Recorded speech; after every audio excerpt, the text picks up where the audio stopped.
Hi friends, வணக்கம் அன்பு நெஞ்சங்களே. Welcome back to Ponnishankar life style. அழகாக சமைச்சு அளவாக சாப்பிட்டு ஆரோக்கியமாக வாழலாம்.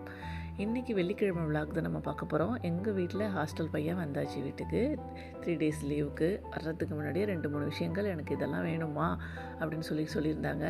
ஸோ அதனாலேயே நான் ரெடி பண்ண ஆரம்பிச்சிட்டேன். நம்ம வீட்டில் இருக்கிறப்போ, குழந்தைங்க வீட்டோடு இருக்கிறப்போ நம்ம அப்பப்போ செஞ்சு கொடுத்துட்டே இருப்போம் அவங்களுக்கு பிடிச்ச விஷயங்களை. பட் இந்த மாதிரி ஹாஸ்டல்லேருந்து வர்றப்போ அவங்க கேட்டு அதை செஞ்சு கொடுக்குறப்ப அது ஒரு தனி சந்தோஷம். அம்மாக்களுக்கு மட்டுமே இது புரியும்.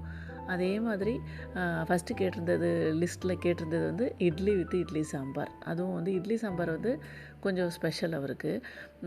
நம்ம வீட்டில் எல்லாருமே செய்வாங்கன்னு நினைக்கிறேன். இந்த மாதிரி ஒரு பவுட்ரு ரெடி பண்ணி, ஒரு மசாலா பவுடர் மாதிரி ரெடி பண்ணி அதை போட்டு அந்த இட்லி சாம்பார் வைக்கிறப்ப அவ்வளோ டேஸ்ட்டாக இருக்கும், டிஃப்ரெண்ட்டாக இருக்கும். நான் உங்களுக்கு அந்த ரெசிப்பியை நான் ஷேர் பண்ணுறேன். பெரிய விஷயங்கள்லாம் இல்லை, 2-3 இன்க்ரீடியன்ஸு சேர்த்து அரைச்சி போட்டு அதை பண்ணுறப்போ நல்லாயிருக்கும்.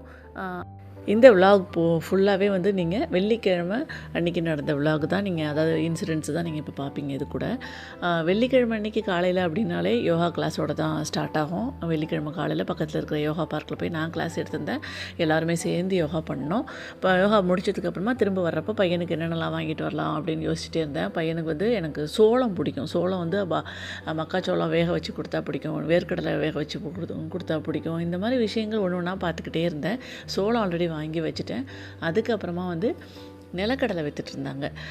நிலக்கடலையும் வாங்கிட்டு பாயில் பண்ணி கொடுத்தாச்சு. பஜ்ஜியெல்லாம் இப்போ போடுறதே இல்லைங்க. வெயிட் லாஸ் ரெசிபி அப்படின்னு சொல்லிட்டு ஆயிலி ஃபுட்டு எல்லாம் எதுவும் கண்ணில் காமிக்கிறதே இல்லை. திடீர்னு பையன் வந்ததும் சரின்ட்டு பஜ்ஜி போடுற நவீன மிஷினை எடுத்து, நான் சொல்கிறேன் நவீன மிஷின்கிறது பஜ்ஜி அப்படியே ஸ்க்ராட் பண்ணுவோம்ல, அப்படியே அந்த பஜ்ஜிக்கு ஸ்லைஸ் பண்ணுவோம்ல, அது தாங்க. வேகமாக வச்சு ஒரு தேய்ச்சதும் டபக்குன்னு அந்த பஜ்ஜி போடுற அந்த இதுவே உடஞ்சிக்கிட்டு வந்துருச்சுங்க. அந்த அளவு அது நொந்து நூடுல்ஸாக இருந்திருக்குது. அதுக்கப்புறமா மத்தியானம் பசங்க வீட்டில் இருக்காங்க, அதுவும் அக்காவும் தம்பி வீட்டில் இருந்தாங்கன்னா கண்டிப்பாக வெளியிலேருந்து சாப்பாடு வாங்கணும்னு ஆசைப்படுவாங்க. சரின்னு சொல்லிட்டு இன்றைக்கும் அந்த சுச்சுவேஷன் வந்துருச்சு. ஸோ பிரியாணி, அதுக்கப்புறமா ஒரு புது ஸ்வீட் ஒன்று வாங்கிட்டு வந்திருந்தாங்க, ஹெபா கேக் அப்படின்னு சொல்லிட்டு. டிஃப்ரெண்ட்டாக இருந்துச்சு, பட் ஆனால் நல்லா டேஸ்ட்டாக இருந்துச்சு. இப்போது நம்ம இட்லி சாம்பாருக்கு வருவோம். இட்லி சாம்பாருக்கு நான் சொன்ன ஸ்பெஷல் பொடி இது தாங்க. கொத்தமல்லி விதை, அதாவது தனியா, அதுக்கப்புறம் கடலைப்பருப்பு, காஞ்ச மிளகாய், மிளகு, சீரகம், பெருங்காயம், அவ்வளோதாங்க. இதெல்லாம் நம்ம ட்ரை ரோஸ்ட் பண்ணிவிட்டு, ஆயிலெலாம் எதுவும் போட வேண்டாம். ட்ரை ரோஸ்ட் பண்ணிவிட்டு அதை அப்படியே அந்த பவுடரை 2 ஸ்பூனை கலந்து தண்ணியில் கலந்து நம்ம ஆஸ் யூஷுவல் இட்லி சாம்பார் கூட கலந்து விட்டுறணும். அவ்வளோதான், சூப்பராக இருக்கும்.